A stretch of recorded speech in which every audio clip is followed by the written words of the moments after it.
Bonjour, j'espère que vous allez bien. Donc dans cette vidéo, je vais vous présenter un tarot de Sergio Topi aux éditions Lo Scarabeo, le Primordial Tarot, qui arrive dans les nouveaux formats de boîte de Lo Scarabeo, qui sont solides.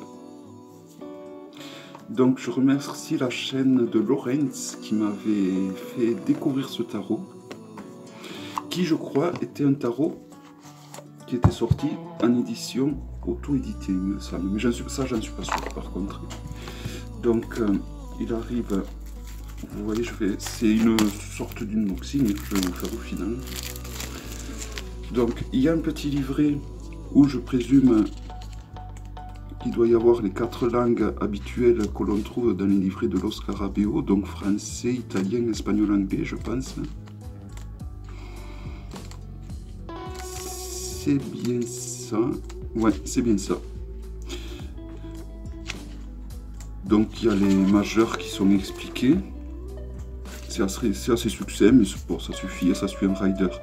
Et après, donc, il y a les mineurs qui ont été renommés. Donc il y a la série des âmes, la série des bijoux, la série nature et la série sang. Alors la série des âmes va correspondre... on va voir, ça doit suivre un rider en fait, parce qu'ils ne disent pas la correspondance. Je trouve ça dommage.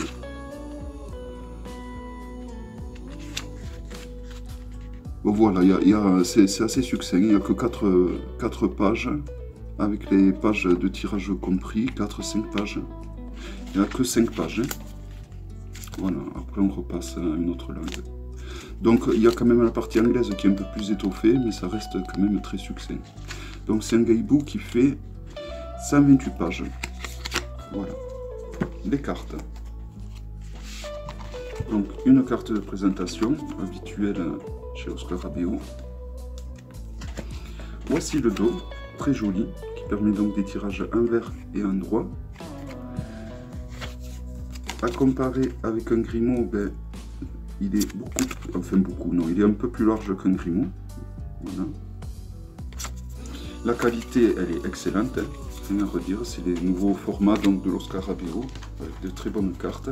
Et donc je vais vous présenter les arcanes, en commençant par les majeurs. Donc ce tarot m'avait plu par ses dessins qui sont assez percutants, je trouve.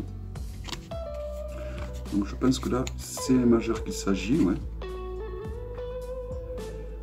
Donc il a un côté un peu chaman, hein, quand même, ce jeu. Donc vous avez le numéro en haut des arcanes majeurs ainsi qu'en bas, ici, pour vous repérer. Donc là nous sommes en empereur. Là nous avons le pape,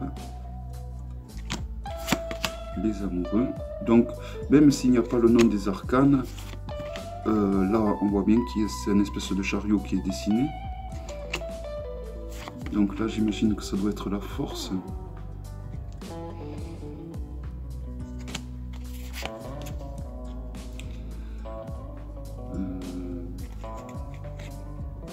J'ai du mal à reconnaître les arcanes tout de même.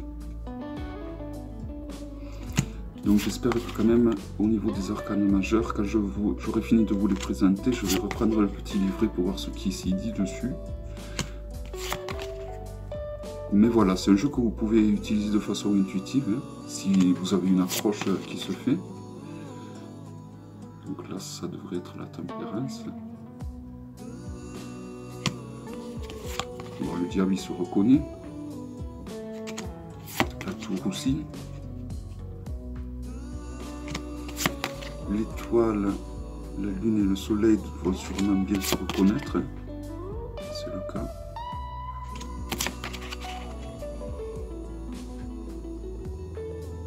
Le jugement. Et le monde. Donc on reconnaît les arcanes majeurs parce que, vous voyez, sur le côté, c'est noir. Et les arcanes majeurs, donc, ont toutes ce côté noir. Vous voyez. Ensuite, les mineurs, il y a un code couleur, heureusement. Vous avez sûrement les bleus pour les épées ou l'eau. Et ainsi de suite. Donc on va voir ensemble, apparemment c'est l'eau. je pense. Bon, ça semble logique. Hein. Donc, ça correspond à la série. J'aurais dû mettre un papier pour me repérer plus facilement. Donc, la nature, je pense. Peut-être les bijoux.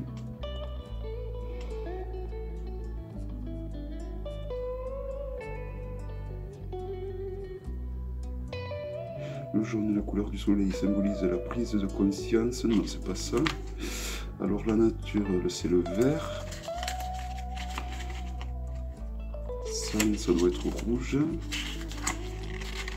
Et âme, ça doit être le bleu. Le bleu est la couleur du ciel au moment qui précède le lever du jour. Il représente les rêves, la méditation. Les cartes de l'âme explorent nos expériences de spiritualité et de magie. Voilà, donc là c'est la série des âmes. Donc voici le 2. Donc, je vous ai montré là.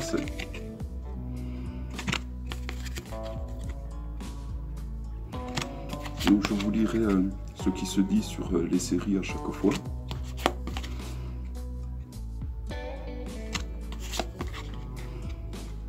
Donc si c'est la série de l'âme qui représente un peu la série de l'air, ça devrait correspondre aux arcanes mineurs des épées, logiquement. Peut-être.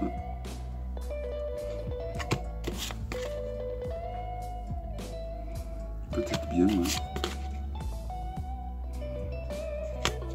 C'est vrai que souvent le bleu ça nous met en porte-à-faux avec les coupes et l'eau.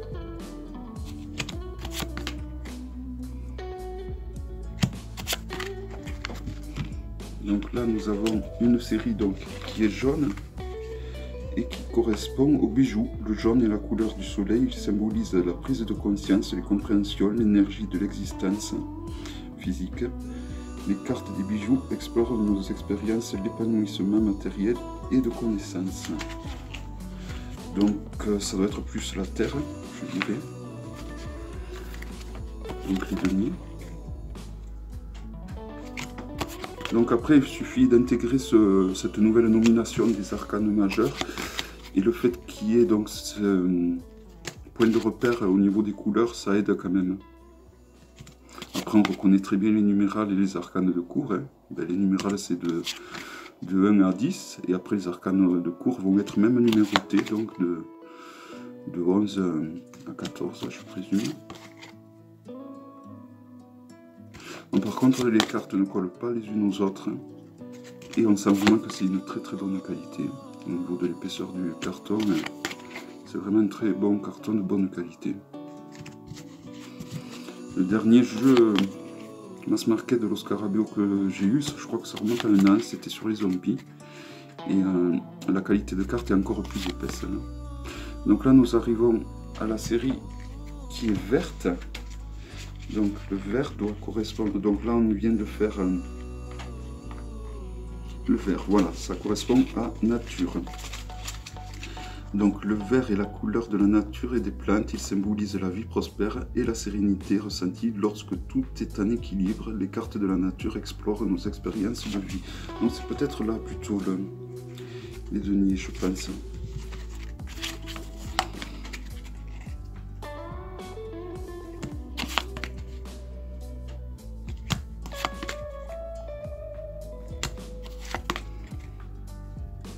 N'hésitez pas à me mettre pause si vous trouvez que je vais un petit peu trop vite.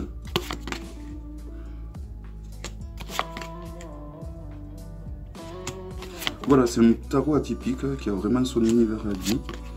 Je trouve qu'il y a une puissance au niveau de l'énergie qui se dégage des cartes qui est assez impressionnante. Il y a un côté chamanique aussi.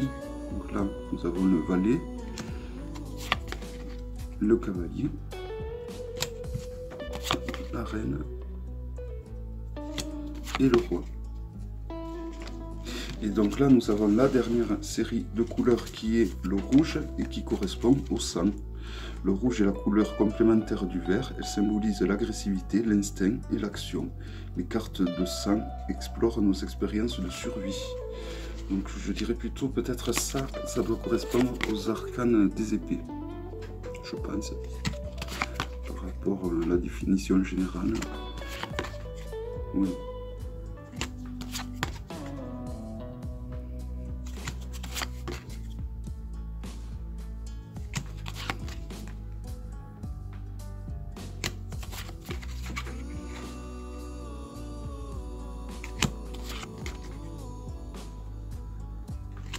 Donc les cartes sont mates et le dos est plutôt verni. Donc les arcanes de cours, j'ai pas regardé les... Ouais, le rouge correspond aux épées. Le valet, le cavalier, très joli. La reine et le roi. Voilà, donc il s'agissait du Primordial Tarot de Sergio Topi aux éditions Lo Scarabeo. J'espère que cette vidéo vous aura plu. Je vous dis à bientôt pour une prochaine vidéo. Bye bye.